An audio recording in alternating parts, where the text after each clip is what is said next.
All right. Welcome and thank you for coming. Diversity in gaming is a very important initiative for Intel.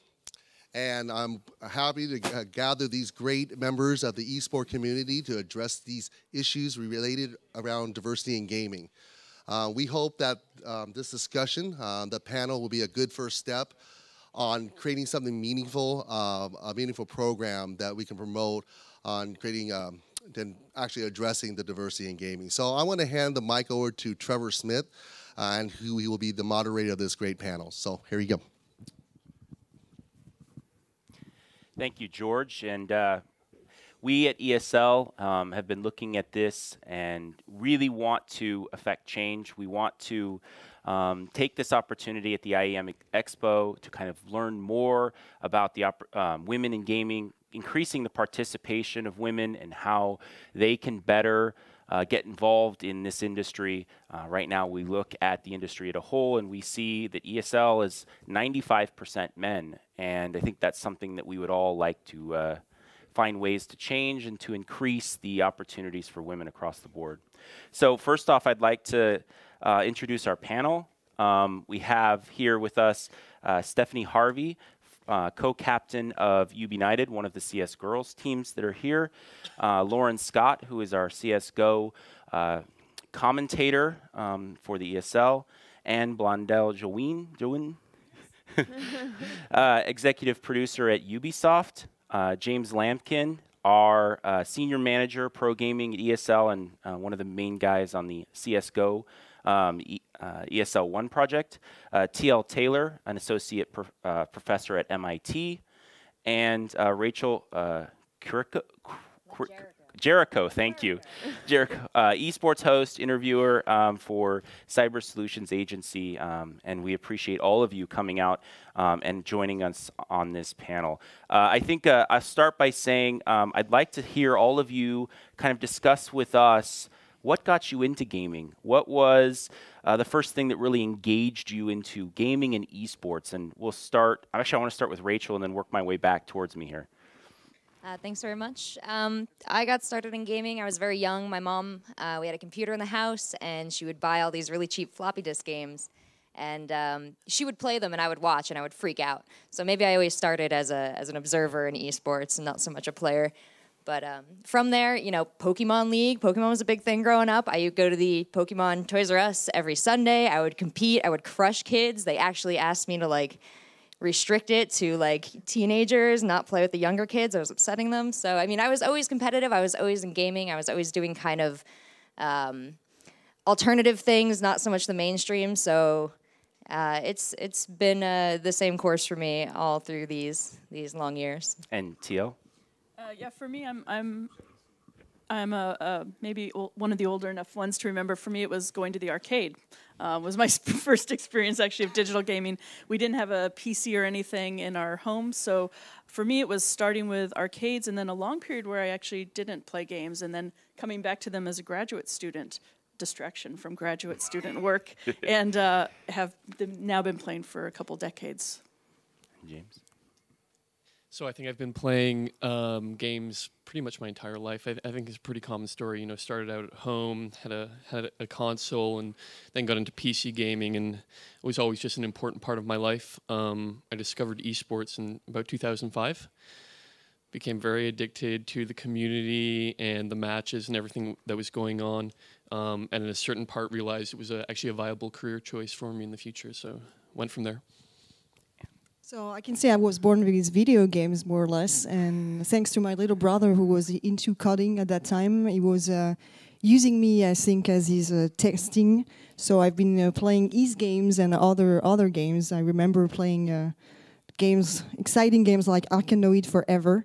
And after that, in college, I wanted to pursue and to keep on playing, but I don't have that much money. So I put up a gaming club for all of my college colleagues. They were mainly all men, but at least they were paying for me to play games, so that was great.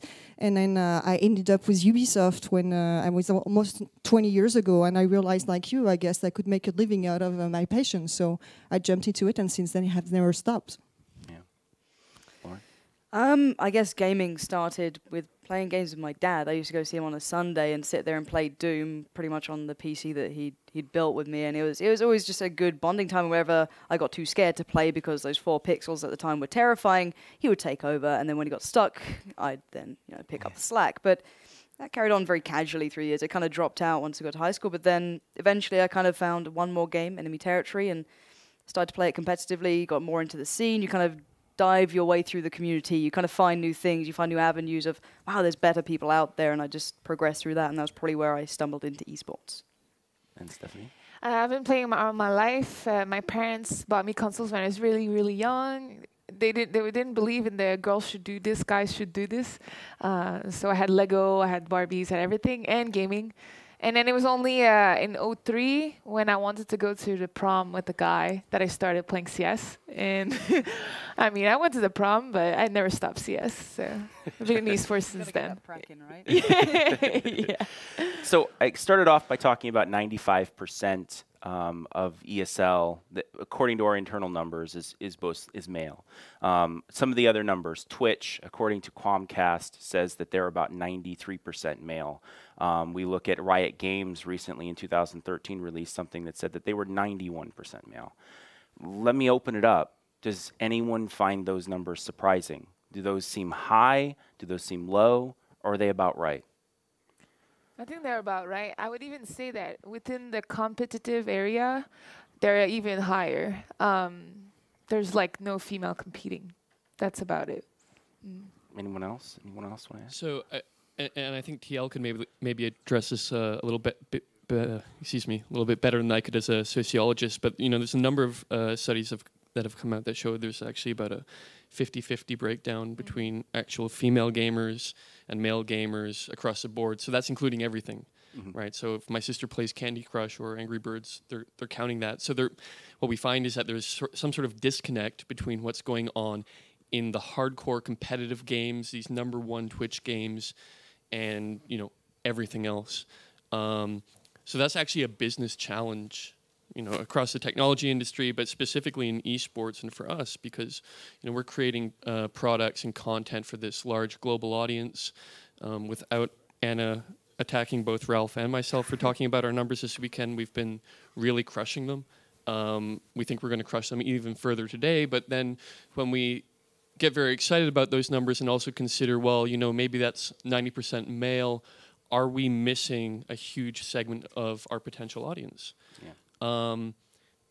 When you just look at the 50% number of females, you would say yes. But when you look at the games specifically at, like you say, Riot, somewhere around 91% male, maybe not. But I think there is a huge business challenge for us here to bring those numbers down over time from 90 to 80, 70%. So taking upon that idea, I think the question that I would have next is, we know what these numbers are. At least we all fairly seem to don't have an issue with those numbers. And I think I speak partly for ESL, and I think James could speak to it as well. We admit there's toxicity in the community. I don't think anyone would disagree with that. And that toxicity is a real barrier. So I think the question is, what can we do to change that? I mean, again, is meaningful change... And let's start first. Is meaningful change 5% of that? Could we go to 80%? And would that be a meaningful change? Or do you think it needs to be more than that? Who wants TL? Do you want to start with that? I was gonna press a little bit. Can I just step? Go for it. Go for it. So I think the numbers are really tricky because we are often measuring things that are patterns that we've established for a few years, but what those numbers often miss is the quick change that's happening in game culture.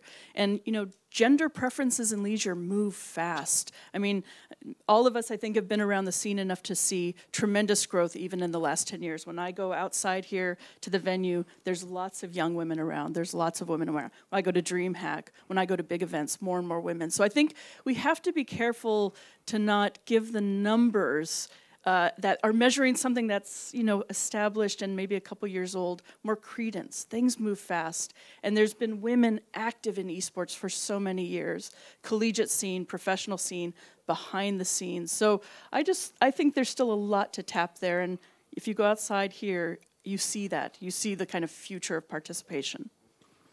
Okay, and I think so. let's take that a next step. Then, do we feel like there is any way that we can do more? What can we do more? Lauren, what do you think? What could we do to maybe get more women to view? Whether it's on Twitch, how do we get more women playing in tournaments?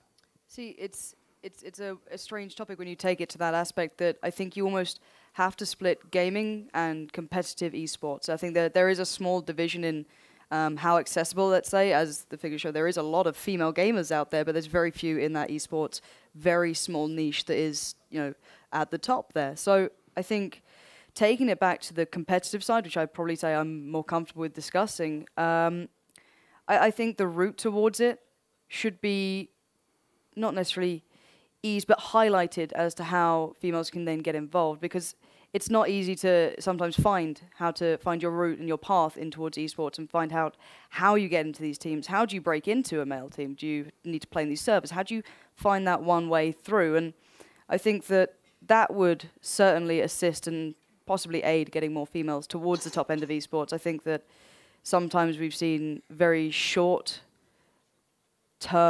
fixes, whether it be, certain ways companies or tournaments have structured it. It doesn't highlight maybe encouraging more females to join in. It just kind of keeps what you've got there. I think that it'd have to start very early on, and it'd have to transition into finding that full road through to be able to compete at the top. Oh, Stephanie, you're involved in the teams. What do you think of what she's saying? I agree, and I think it's also a part of the how I started being competitive and actually wanting to be better. It was acceptance and role models. So I saw another woman succeeding, and I thought that she was amazing at what she was doing. I thought she was a great player, and I was really inspired, and I could relate because she was another woman. She was succeeding, and I'm like, hey, I can do this. It's possible. She did it. I can do it. It's really difficult for a young teenager girl sometimes to look at the man and be like, hey, I want to be that player, because you don't relate as much because they have a different background. When you see another woman succeeding, you're like, oh my God, I can maybe go there in a few years. And stuff like what Intel is doing with the Intel Challenge this weekend, it was exactly that, but 12 years ago that pushed me into, hey, I want to be in that tournament in a few years, and I'll do everything that I can to be there because I'm a competitor too. Of course. So Rachel, she was just talking about, role models. You're one of the bigger role models in the industry right now in terms of women. What's your perspective on that? I am incredibly flattered that you would say that, because the exact same way as how I got into the industry. When I competed in Team Fortress 2, and that was just me, my boyfriend, our high school friends, and we took it very seriously. And at the same time, I was doing papers and stuff in school, and I was researching Championship Gaming Series. I was writing about players like Kat Gunn and Vanessa Ortega and Amy Brady, Amber Dalton, and I was so impressed with these women, and I actually went to an event, VG Expo in Philadelphia, and cleaned up on all these walk-up TF2 things, all headsets and video cards, and it was sweet. And I was like, okay, I'm gonna go interview Amber, and I plunk all my stuff down, and I'm like, let me interview, and she's like, did you win this? Why don't you join our clan? And I was in a clan, an all-female clan called PMS, and that was the best thing for my competitive career early on, because I had people that were very similar to me that could kind of speak to the struggles that I was having in gaming, which were not entirely related to my play, but often were.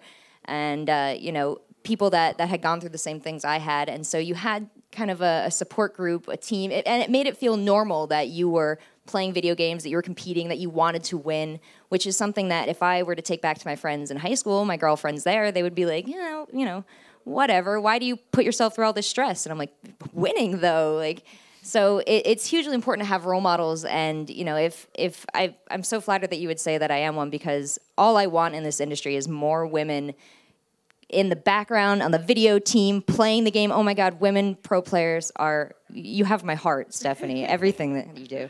So any way I can support these people, that's what I want to do, and that's sort of what I wish I could build for the community. What I think would be a huge asset is these safe spaces, this encouragement from their peers, and that goes a long way. So Anne, she's speaking of safe places and safe areas, on the developer side, but also being a woman yourself. How do you feel about that? developing these areas for women in the esports side. Do you have any insights that you could provide us from that kind of level, or that you feel like from your own personal experience? Well, first of all, I wanted to jump onto what you were saying. I do agree it's a question also of education.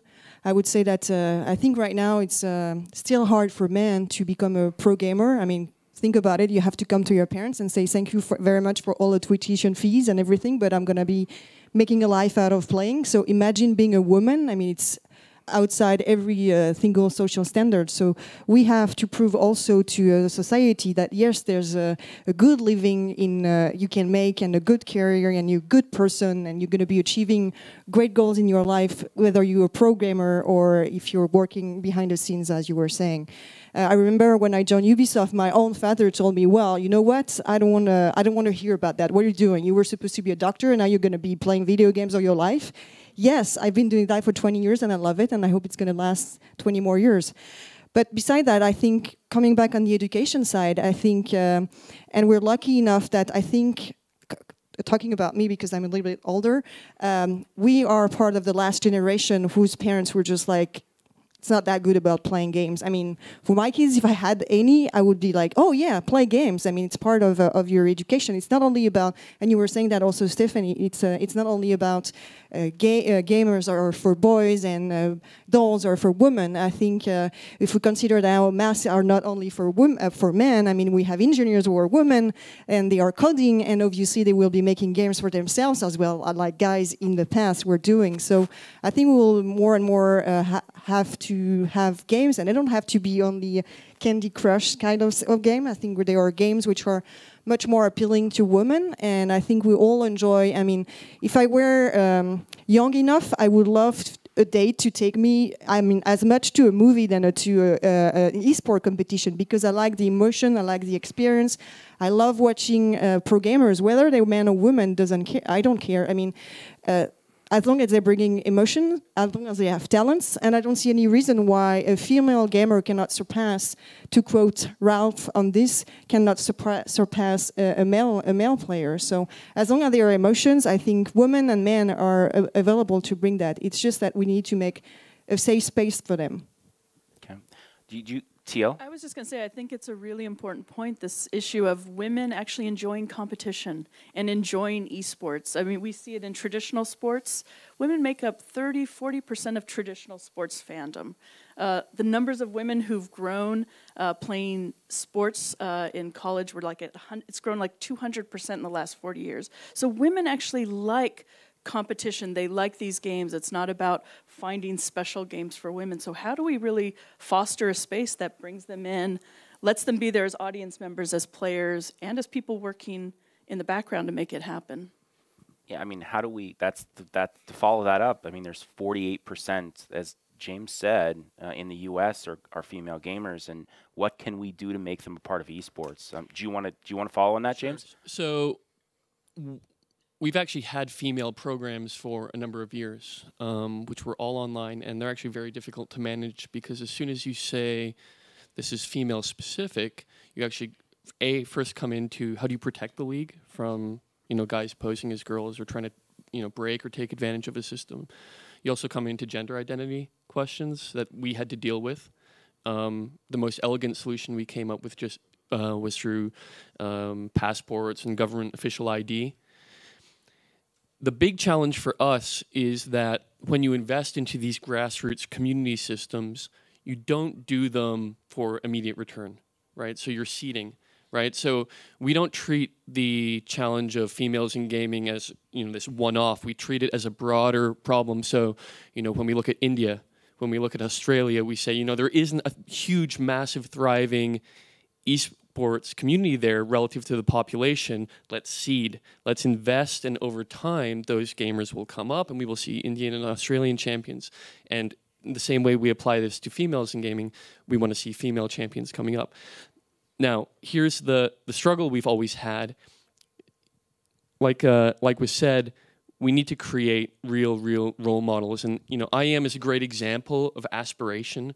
So, you know, we bring it to Spodek and there's 14,000 fans that look at those people on stage and can imagine, wow, what would it be like to be on that stage? So while I think we've all done a fairly good job of, you know, the seating environment, we're only hitting real grassroots. We need to do something even bigger. We need to create much more opportunities. I think the Intel Challenge this weekend is a great start, but we need to do a lot more of it. We need to have stages. We need to have bigger productions. So Stephanie, like you were kind of getting my attention, and I kind of know where you're probably going. You know, like from a standpoint of what James just said, what could ESL do beyond the obvious hosting more tournaments? What could ESL do to get more women at that pro level, at the highest level? I think the small leagues helps tremendously. We see it in Europe. There's female leagues going on around in Counter-Strike especially, and they're crowded. In America, it's completely dead because we don't have any female leagues, and we compete against the guys. And we're like 3 teams females in America, and there's hundreds and thousands of female gamers in CS. So there's definitely a need for these kind of supports, but there isn't anything available because it's a tiny market. And like you said, it's an investment for the future. It's not an investment that is any kind of good for any company right now, obviously. But what I wanted to say is actually, it also comes from the developer point of view. CS, Quake, StarCraft, even the MOBAs, they're games that are focused more on the masculine, the male skills set. So I read a research about, it was super interesting, about how all the esports games are focused on actual male skills regarding like reflexes, regarding spatial awareness, and that biologically males are better at. So basically, to the core of it, females are not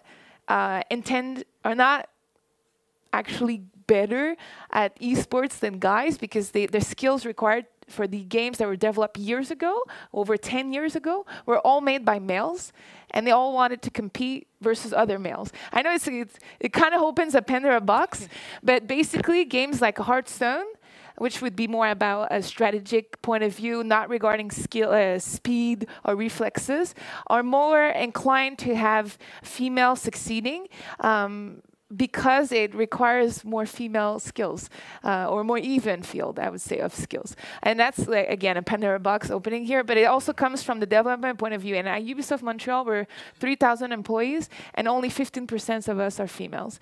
So it's still very, very, like, it comes from not only the players, but also whoever makes the game. There's like a bigger problem here, and it's going to take a long time before we get that perfect game that's going to be for everybody. So, TL, she's quoting a lot of numbers and different things. We go to our resident expert. What do you think of this? Well, it's interesting because there's actually fantastic studies that show people skill up very quickly with time, like with some time playing a game. So, you know, reverting to kind of a biological frame is, I think, probably not our sure ground.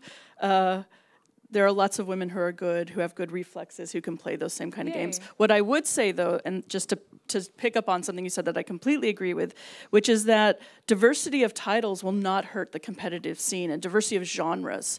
You know, there's lots more we can still do. I mean, of course, you know, the old days of shooters is one model, but as we've seen, RTSs have grown. Hearthstone has a really interesting competitive community. When I was at BlizzCon this year, fantastic audiences around that. So I do agree, like, thinking about diverse genres is probably a way also to sort of broaden, not just for women, but all kinds of folks who might be interested in being in those spaces, but for whom a shooter is perhaps maybe not the entry path. So one thing, James, when we announced the CSGO tournament here, maybe give us a general reaction. I mean, I know the answer to this, but what was the general reaction from the community, and what did we see as a response? Would it be too political to say mixed?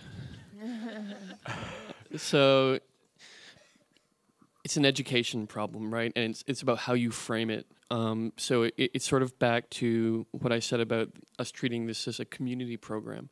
As soon as you say we are making the special league for females, you know, a large majority of guys on various social media and on message boards go, why can't they just play with the rest of us? Why do they get a second chance when they could be playing in the main tournament and all this sort of thing?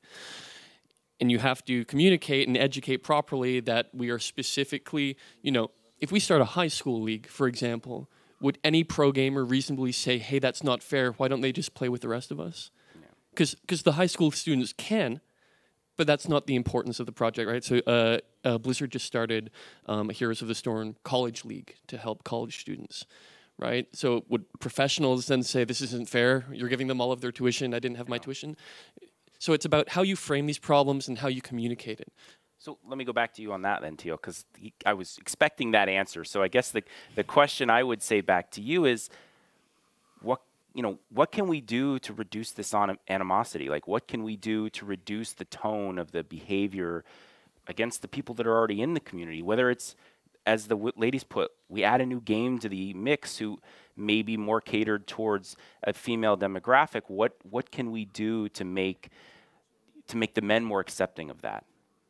Well, it's a huge question. I'd love to hear from the other panelists. I think the one thing I will say, and part of why I'm excited about this panel, and I'm excited about the initiative Intel has launched this year, is that there's no single easy fix. It's going to take lots of different initiatives tackling the problem in lots of different spaces, and that's everything from developer attempts to handle toxicity in games to good moderation tools at websites, right? And at online spaces. So and having role models and having people in the back helping run events. So, I don't have a single answer, but I think it really is going to take a lot of us thinking about different kinds of way to approach this in different sectors we're in. Well, let me keep asking that question to multiple people. Who wants to go next on this topic? Rachel, do you want to take a shot at what was asked, which is, how do we, I'm trying to rethink my question in a way to say it, but basically how do we get men to be more accepting of any program that we do, let alone a CSGO tournament here, different opportunities that we may have? What are actions that we as ESL or the sponsors can take to maybe encourage that behavior, that we would need to make these programs work? Well, we talked about role models, and I think, it's not the single fix-all solution, but a huge thing would be to have people set a good example. We have lots of guys present as players, as casters, as hosts, as personalities just in the scene, and a lot of them are guilty of small or huge infractions as far as how they treat the female population of gamers, and they don't realize the effect that these words have, because then it makes it seem like a discussion. Then it makes it seem like we can talk about, well, I have a right to be an asshole, and I have a right to not, to ban assholes. And that's not a conversation. It should be that there's just, please don't be an asshole. We talked about, last night we were talking about Kespa and how they have a rule. When you're two competitive players, you can type GG for good game and you can type PP for pause, and anything else is unacceptable. And that's a competitive atmosphere. That's where you want to keep it as clean as possible. But where is that sort of regard for the conversation? Where is that sort of regard for the communication among gamers outside of the professional league? It seems like a lot of them go right back to saying some really rude things, some really insensitive things, and because they're saying it, a lot of the community feels like, well, my point is valid because it's like that. And, I just would rather see, a lot of the guys who are up there, we have a wonderful example here, and you and James, just speaking. It's not about, being overly sensitive. It's not about being like liberal or an SJW or whatever these things are. It's about wanting to be a good person and wanting to have other people around and communicating in an empathetic way. Stephanie, you were talking about, you said prom, but I assume it meant more like you had a male in your life who, kind of involved you or brought you into gaming. Is that an accurate statement? And do you think that's something that we should be looking at as a way? Is that something that makes sense? Like having the guys who are already into esports, bringing significant others or other people that they may perceive as being interested in esports? I think Rachel brought a really good point regarding how current role models in the male community in esports they're just either silent or negative towards the female championship. Even pros that I talk to always ask me, like, like, why don't you guys compete versus, like, you know, this exact same questions that you mentioned that maybe somebody in Australia, 15 years old, is asking on a forum. The pros are actually they're still not aware of, like, the issues, first of all. Like my friends, they don't know that every day I get discrimination, every day I get insulted on social media, on Twitch, on every day it's a struggle for me to, do I really want to do this? Is it worth it? You know, but obviously it's worth it because I keep doing it. But even my colleagues, pro gamers, they don't realize that. They don't see that, hey, it's difficult and my skin is really tough, or else I would have quitted. Like, I've been in this for 13 years, I would have quitted 12 years ago, you know? So I think it starts from them speaking up and like, just common knowledge, or talking about why these tournaments are important, why they're the reason I work at Ubisoft right now. I wouldn't even be there if there wasn't any female tournament in 2003 at ESWC, you know? So we go really far, where without these special leagues, as you call it, right now there would be almost no female competing. So Lauren, like, let me follow that up, because I know you want to say. So I saw you itching. So can I say first, to lead the question, or to give you a little piece? You know, you're interacting with the gamers. You're broadcasting here. You're doing an awesome job. What do you think? What she's saying is there a way to get guys? Are they willing to speak out and just maybe don't have the voice? Or what do you think of that aspect of it? Well, let's be really honest. It's a dangerous topic. If you say the wrong phrasing sometimes, you will make yourself look either, you know, the extremes that come out when we discuss this. So sometimes when you're on camera, you play, I want to be safe as I can be. You want to stay as neutral as possible and you don't want to offend. But then you've also got to be able to be aware that you saying nothing will make a statement, and there's a very, very subtle line to be drawn, and there's so few people, I think, currently in esports on the stage, even behind the microphones, who have that perfect balance down, male or female. You know, it's extraordinarily hard. Even on mainstream TV, we see it time and time again that people make mistakes. They say some phrasing, they say something, or they don't say something, and they get absolutely crucified for it. So it's a terrifying topic to deal with on air, because you're either going to get a backlash from one community. This is, it's going for it now. If I just turn this way, apparently. But no, it's talking to mics, it always goes a bit wrong, you know. But it's a dangerous topic, and I think that people need to be aware that they are setting an example to the bigger communities, and by now they should be aware of it. Being perfectly honest, I think everyone's experienced, especially at this event, I'm going to highlight, everyone knows what they should be doing by now. And I think it becomes a personal topic as well towards the people and the personalities, because everyone who goes on a stage puts on a persona to a degree, and then the personal feelings need to be put aside regardless of how you feel, and you need to deliver a product. And sometimes keeping in mind that there are people out there who have to deal with the backlash of the community is part of doing your job, and you have to be very aware of that. And I'd hope to see more of it. However, on the other hand, I also want to say, in the current kind of climate of how, let's say, streaming is and how open we are to actually seeing gamers. You know, there wasn't Twitch back, you know, in the very early Quake days, or like back in the days where maybe 1.6 was around. There's very few streaming platforms, and, you know, there wasn't Twitter. You couldn't socially interact so closely with these professionals who were, back in my day when I remember watching them, and they were my idols, watching like Neo and Taz and all these crazy guys doing insane stuff. I felt they were a million miles away because you never got to really interact. But these days, people are very close, and even some of the very top male gamers have been absolutely barraged with atrocious comments. I looked at JW, I'm sure you can imagine the absolute monstrosity that he has to deal with sometimes. He's one of the best players, and sometimes he is nowhere near regarded in the public eye, because people can get so close to him. They can sit in his Twitch chat, they can tweet with him, and that guy will read it. And it's a new kind of landscape to gaming where you can be this close to the very best. And I think that's certainly another part of it, that not only the females get a hell of a lot of it, and, you know, coming into this event, I was crucified for quite some time, but, you know, it's sadly part and parcel of how you have to do it, and it does need to change, but it's not just for the females. It also needs to be addressed that the males are treated with this, well, you're a professional, you should be able to deal with it. It's a terrible attitude that's out there currently. And you seem to be shaking your head. Yeah, what I want to say is that when I was when I realized that those female players were treated the way we were referring to, I was really shocked. And I mean, it's part of our responsibility also to all of us to step up and say, no, it's not normal. No, it's not part of the culture. You consider it's normal, but it's not. And I think every man who's doing that, or women sometimes who don't know, I mean, we can be very harsh with each other as well. I mean, we all have, let's say, sisters, I mean, daughters, girlfriends, wife, even mothers playing those games, and you would never dare telling those people what's been written about you girls when you play a video game. So, and in person, those people would never do that either. So I think as a developer, we should make it clear that it's not acceptable, and it's part of how we want the community to be vibrant and inclusive and not excluding people.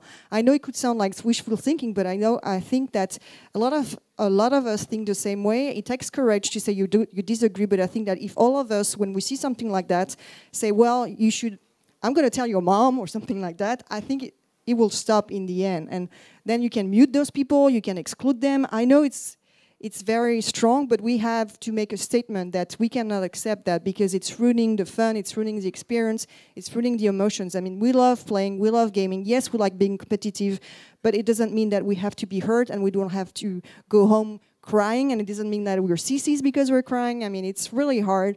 So we need to, as adults, because we are all adults, we need to make it clear that it's not acceptable and that we will not let that happen. So I was thinking, James, I was, listening to some of these, some of the things that they're saying, and you get the idea that they're kind of saying maybe there's the men being given a voice and kind of promoted to speak out. There's kind of a developer role. What do you think maybe, is there, obviously it seems like there's every piece has a role. How do you speak to that? So a couple points. Part of it is a generational issue. 40 years ago, if I wanted to contact Rachel as a fan, I would write a letter to her agent, and it would sit in a pile of 5,000 other letters, and some of them would be positive, and some of them would be negative, and most likely she would never see it. Now I can lay in bed on a Sunday morning and tell her exactly what I think, and there's a very good chance she's going to read it. But that applies across the board. So there's a lot of people across the gaming industry, PewDiePie, Jim Sterling, Total Biscuit, that just have a "I don't read my comments" policy, right? So that's a generational problem as much as it is an issue with gender. So what we've seen as potential solutions, and this is actually the hard part, calling it out. We address, we all agree there is an issue. We can identify all the symptoms. The solutions are harder, right? And they require active change. So one solution in South Korea, for example, is that for every online account you have, it's attached to your social insurance number. And if you want to see people change their actions online when there's true identification attached to what they're writing, that is a huge impact. There's worse cases even in eSports where a female member of the eSports industry in South Korea gathered online comments that were effectively, harassing her and sent them to the police. You can't do that in Twitch chat. And I can imagine Twitch chat right now even freaking out at the idea that their anonymity is gone. And it would certainly change the entire landscape of YouTube comments, of Twitch chat and this sort of thing. But there's a trade-off here, right? Tia, what do you think of that whole concept of anonymity? Like, what does that mean? Like for esports specifically, like, is that can we remove that? Is that good to remove it? It seems like a double-edged sword. Yeah. I actually think there remains tremendous benefits to anonymity, or what we often think of as pseudonymity, right? And it's everything from, it often is a place that allows women to be in spaces they would be run out of otherwise. It allows people to facilitate identities and practices they wouldn't have otherwise. So I actually am not so willing to kind of completely give up on that. I think what we need are, and in fact, if you look at some really awful harassment stuff online, it's very easy to go back and see people's Facebook names and identities. So I'm not convinced anonymity is the issue. I do think one of the things that the industry as a whole still has to face is we've created these amazing multiplayer spaces that still deeply lack community management and moderation. That, you know, community management and moderation are this kind of afterthought to a great product. And I think really figuring out what does it take to manage diverse communities? What are the tools? What do different people have at hand to utilize remains really important. So I'm always torn on the anonymity one. I think it's still valuable. So it sounds like we're saying not just fixing it on a moderation level, but also then getting the pro players involved, kind of a top and bottom down approach. And I think this everyday approach, I mean, the thing we said about, men who aren't pros, who are just everyday players like the women in the spaces speaking out. That's the old bystander thing where you just kind of recede. We need, I think, more men actually speaking out, even when women aren't present. Challenging, even when things are happening that, okay, I just got to push back on this a little bit. So we're getting a little bit, we're hitting we started a little bit late, so we apologize for that. We're getting a little bit later. We wanted to offer the general public or the press here if they wanted to ask any questions. I don't know if we have a mic here, though, or not. Did anyone want to throw out a question? If not, we can jump back in and do a few more on ours, but go ahead.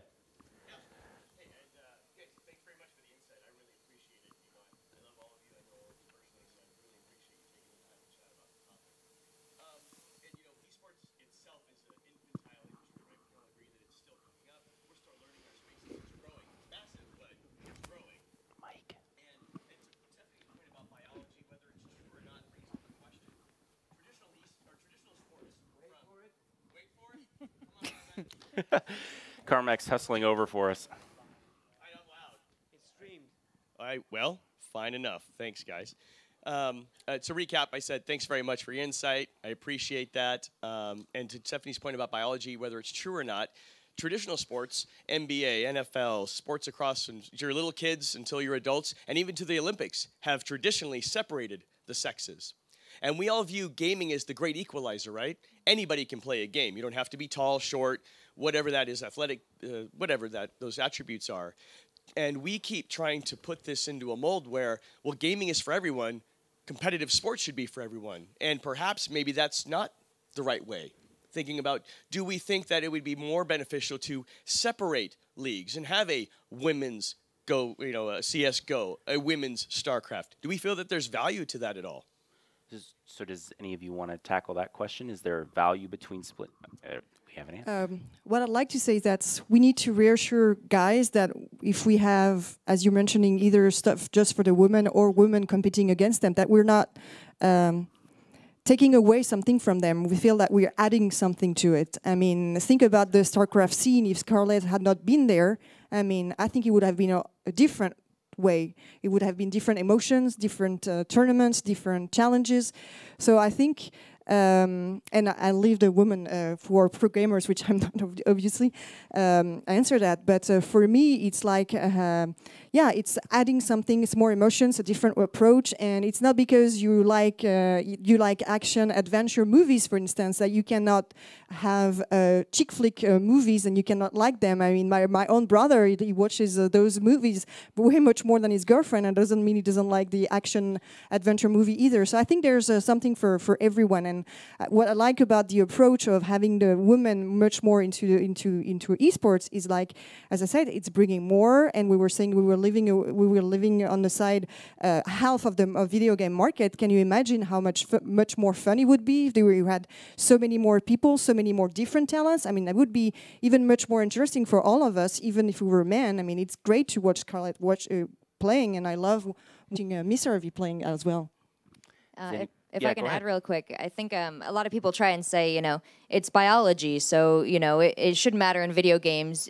Men and women can be equally good at video games. Well, we're not having affirmative action to make up for any physical problems that are preventing us from being as good as the guys. We're making up for cultural and historical problems that we have faced our whole life, pushing us away towards video games. This is an extra push back in for the women. So that's my take on that. Yeah, and I think I can kind of follow my point on from that one, whether or not the mic is working, kind of. It's that's where I think it needs to be the. Sorry, I think it's on. I think it needs to be the very early start for females in gaming and get those grassroots projects to actually encourage them to get involved. And then I think the real issue arises with, at least in the competitive scene that I felt, that then they feel, the general community feel, should I say, that sometimes females get that fast track to the top then, because they get all these bigger leagues, they get their separate leagues, and well, why doesn't that happen for everyone? Is this treated unfairly? And I think that because it's so hard for females to break in, at the moment, this is the quick fix that needs to be used. But I think down the line, I personally don't think that they should be separated at all. I would love to see more females in the finals right now. And it's incredible for me to watch when I see it happening. And I think every single company, you look at Riot, Blizzard, Valve, would absolutely die to have a female in one of their finals. Because even from a PR side of things, it's not going to look bad. Let's be very honest about that. So I think it needs to start early on to encourage the female gamers to feel safe enough to walk the same path that the male gamers have done to get to that top tier teams. And I think it does have to start so early, though, and it should start soon, because otherwise we're going to miss out on such a huge thing that could change the whole face of gaming. Go ahead. Hello, Corey Roseman, Plantronics Gaming. I'm actually a father of 3 daughters, 20, 12, and 7. And so I'm kind of seeing this real time where the 20-year-old is out of gaming. All of them are raised with consoles in the house, PC gaming in the house. And what I'm noticing in real time is the inflection point. The 12-year-old is in the 6th grade. She's being pulled by her female friends away from video games. But she's still playing because she was raised with them. Do you think, or do you all, first of all, see that as around the time where some females may break away from the pack, not only because males are being exclusionary, but because their peers, other females are saying, oh, that's not cool, you shouldn't do it. And does that start kind of the fork in the road, if you will, where some of these things break apart? Stephanie, you want to answer that? Yeah, I mean, I think it's just a question of where your kids or where you're raised. Because personally, I have pictures of me at 6 years old at my birthday parties, and I'm with 20 girls, and we're playing Mario Kart, literally. And that was 20 years ago. So I think, and I only noticed that female in gaming was an issue when I started CS, Counter-Strike. So that's when I went into the competitive. So for me, gaming was not for guys, it was for everybody, and that's what I wanted to do at my 6 years old birthday party, and that's what my friends would do. We would have play dates, we'd go at sleepovers with my friends, we would rent Nintendo 64 at the local store, and we would play Wave Race all night, and we would try to beat each other's scores. Now I was 8, so, and my friends were also 8, and they were all girls. So I think it's just a question of where and how you're raised, and then there's eSports, and then there's the other issue. And I think that happens across the board, right? So I have a bunch of male cousins who just don't play games anymore.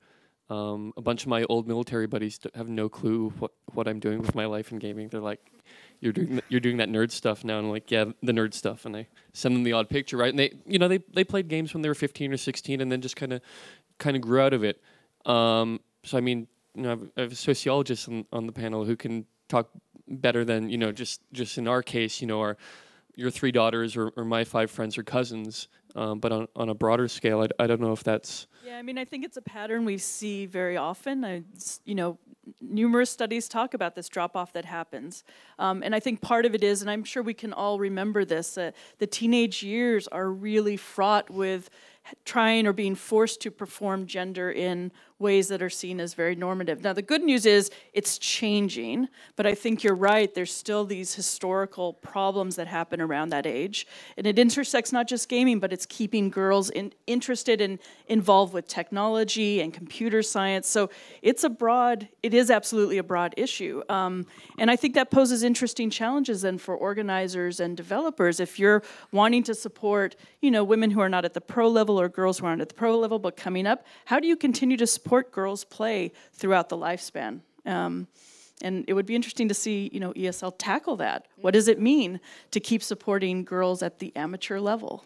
Yeah, I mean, you talked and I previously about that amateur level on the Riot side. Like, have you seen noticeable change there?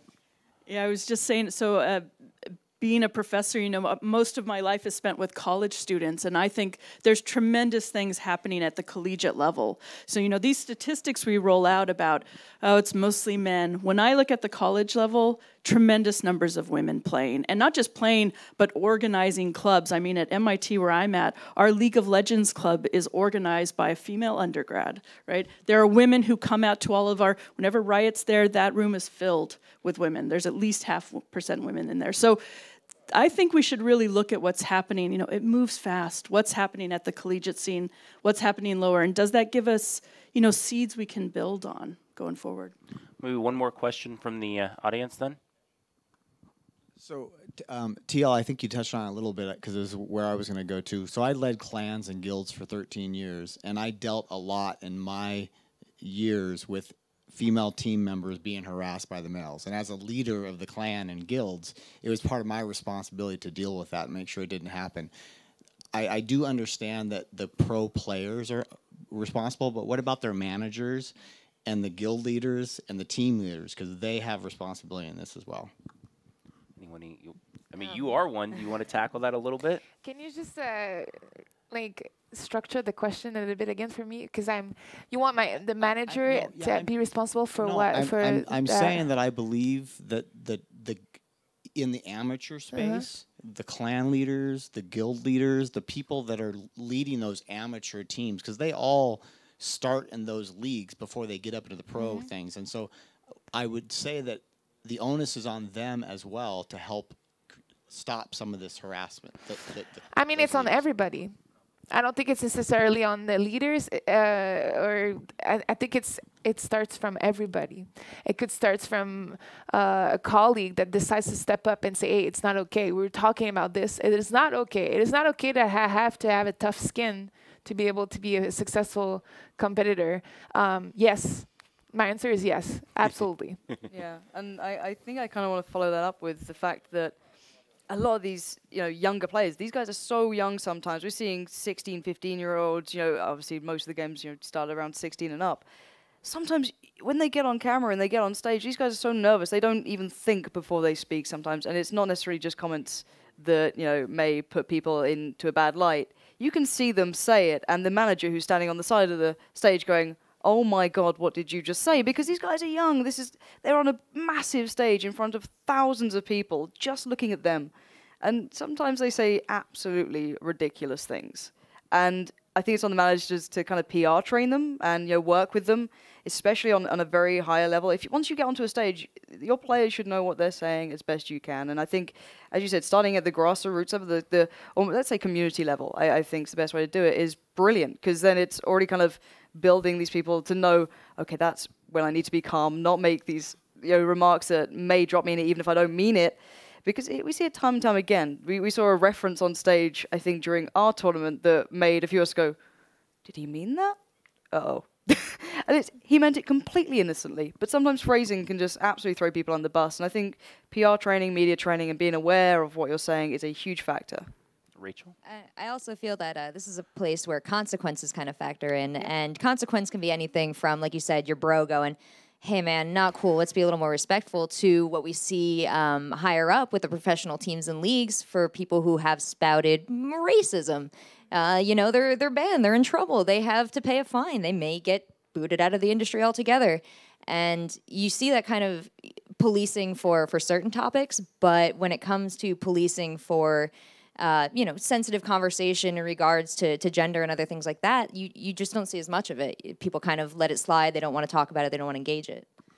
Can I just say, yeah, too, go I ahead. think, you know, we've talked a lot about the power of role models for women. So having strong women in the industry that women coming up, girls coming up can look at. I think this is a great example of good role models for young men as well. So, you know, are you performing gender equity in your organization? Are you shutting down behavior? So role models for young men also coming up is powerful. So yeah, so just kind of, I don't want to say summing up, but just taking a few things that I've kind of heard from this, you know, and directing them a little bit at you, James, and getting your take on them. I think, you know, I've heard, you know, kind of training, working with men in the pro scene to kind of maybe just empower them, helping them, learn a little bit more, and Lauren making some of those points, and also working on the amateur level with some of the younger groups and some of the women. Do you take anything away from these, James? What do you think of some of these points? Yeah, so I think we would all agree that it's a larger cultural issue than just esports, and especially not just gaming, right? But I think in esports and in the gaming industry as a whole, there's sort of this opportunity for us to be, not necessarily leading the charge, but being part of the change. So it's not just in necessarily our clans and our leagues, but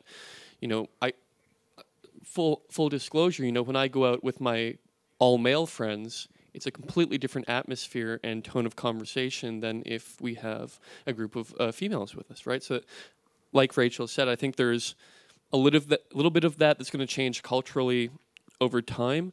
But I think in specific organizations, so, if it's a youth league, soccer league, something like this, I think there can be a lot of opportunities for this type of change. So I'd like to thank the whole panel for being here. We really appreciate you guys taking the time. We at ESL are looking for... Oh, yeah, go ahead. A nice slow golf clap to begin with. And then we at ESL are going to take the results and what we've talked about, look into these things more, and look for things that we can do. And I think also looking for opportunities to kind of get all of the major players together and talk more about this, maybe not in front of the audience, but maybe just in general. And I think I just want to thank as well all the press. If you didn't get your question answered, we're more than willing to let you guys come up and speak to the panelists now after the talk here, and they will be available. So thank you again. Thank you. Thank you.